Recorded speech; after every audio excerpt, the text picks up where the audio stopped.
Okay, doing part 2 following day.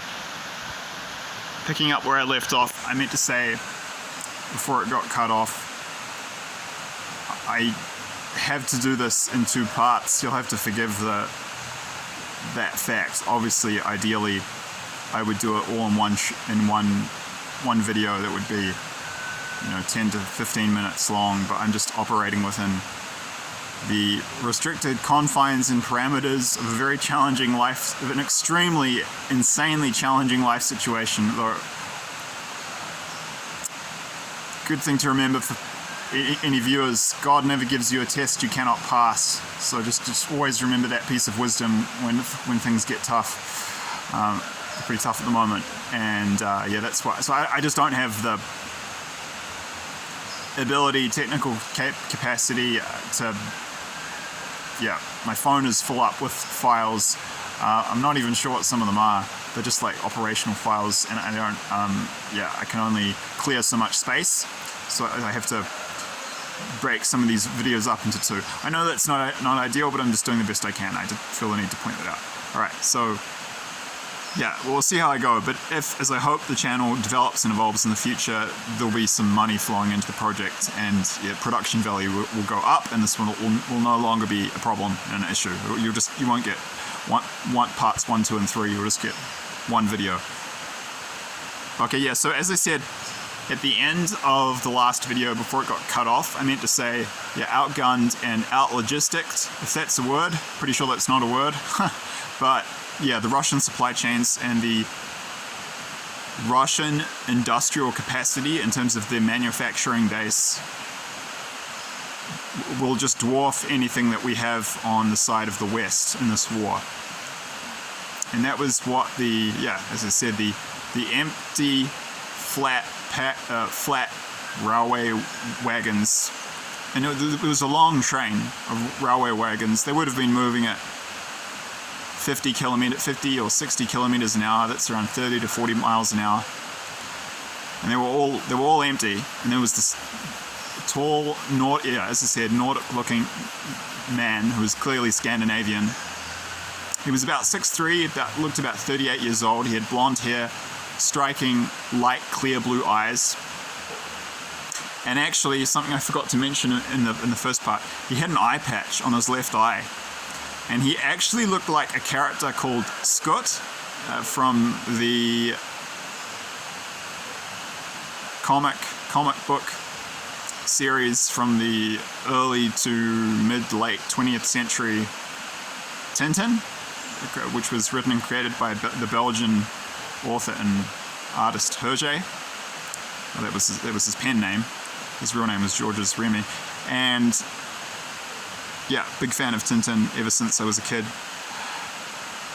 And upon reflection, I think the symbolism of this guy, he was Nordic and he was Scandinavian. He was really just basically representing someone. He was Finnish, Swedish. He represented both of those countries and their plight at this point in the war.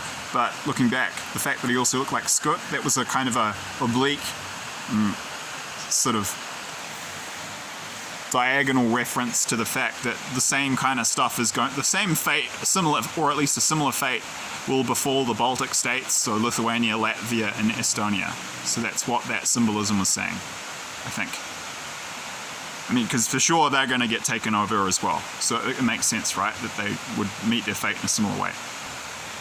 Okay, now this is a little ad hoc, but again, I have to operate within the parameters of a challenging life situation, so I'm doing the best I can. I recorded on a dictaphone a reading I did. I read the text from Wikipedia about the invasion of France, because the vibe and the feeling in the stream was very similar to the vibe, feeling, and circumstances of what played out when Germany invaded France in World War II. And it was so I'll just play that now, what I read from Wikipedia. Give me one sec. French High Command, slow to react because of its strategy of methodical warfare, reeled from the shock of the German offensive and was overtaken by defeatism.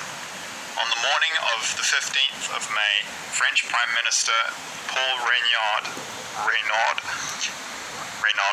telephoned telephoned the new British Prime Minister Winston Churchill, forgive me if I'm mispronouncing any French words here, and said, "We have been defeated. We are beaten. We have lost the battle." Churchill, attempting to offer some comfort to Reynaud, reminded the Prime Minister of all the times the Germans had broken through the Allied lines in the First World War only to be stopped. Reynaud was inconsolable. Churchill flew to Paris on the 16th of May. He immediately recognized the gravity of the situation when he observed that the French government was already burning its archives and was preparing for an evacuation of the capital. In a somber meeting with the French commanders, Churchill asked General Gamian, probably mispronounced, sorry if I did, "Where is the strategic reserve?" referring to the reserve that had saved Paris in the First World War. Gamian replied, I don't know how to pronounce this word in French, but it translates as none. That's what he said, according to Churchill. After the war, Gamian claimed that, quote, he said, quote, "there is no longer any." So that's what he said he actually said.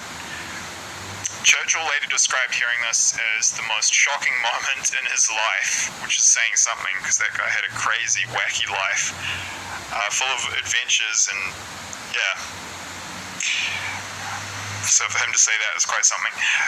When Churchill asked Gamian where and when the general proposed to launch a counterattack against the flanks of the German bulge, Gamian simply replied, "Inferiority of numbers, inferiority of equipment, inferiority of methods." And that sums up the feeling and the vibe that I was getting in this dream to an extent too. Yeah, so that, sorry, just if I'm not sure if you caught that at the end. That summed up the feeling and the vibe that I was getting. It felt like France in 1940 and the fall of France when the Nazi Germany blitzkrieged them. Okay, a few notes to wrap up the discussion with before I finish the video. So the US has now made some agreements with Finland to station troops in Finland. They've just done the same with Denmark. So that's a hard red line for Russia. Russia's geography is terrible for defense, but they have great strategic depth on the Eurasian plain to the west. Like Israel's the opposite. They've got no strategic depth. It's the same as Singapore. That's why in Singapore they can convert all the highways into runways for fighter jets in like an hour. Russians have strategic depth, but they're vulnerable from the west. They've always known this, and they're paranoid about being invaded. The US would not tolerate Russian missiles in Cuba or Mexico, so it's pretty. It's the warmongers in DC, London, and Tel Aviv, like I've said, the psychos in the Anglo-Zionist Empire that are really pulling us into this thing. Putting US troops in Finland is saying, from the position of Russian strategic doctrine and their strategy, it's saying it leaves them no choice. They have to invade the Finland and Sweden. So it makes complete sense that this would happen, as it was shown in prophetic dreams. The Russian leadership and generals have warned and said as much. They said, like, this is extremely dangerous. Like, you're making a big mistake. I'll put links in the description box below. It's an article about that. I should note, I had a previous dream where I was showing Chinese fighter jets over Sweden, so it won't just be Russia. They'll have probably many allies when they do this. I'll put that link in the description box below.